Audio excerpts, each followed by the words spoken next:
ભાવનગર શહેરના આનંદનગર વિસ્તારમાં એક રાણાકીય બંધ મકાનમાં માલિક ખરીદવાર ગયા હતા તે સમયે ચોરી કરી ચોરો ફરાર થયા। ભાવનગર શહેરના આનંદ વિસ્તારમાં આવેલા મકાનમાં ચોરી થઈ।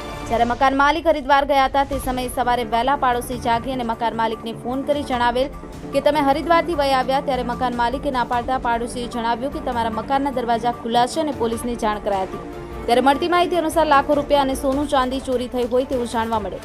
જ્યારે પોલીસે આ બાબતે આગળની તપાસ હાથ ધરવામાં આવી હતી। કેમેરામેન બીજલભાઈ માલકિયા સાથે ફિરોઝ મલેક, ભાવનગર।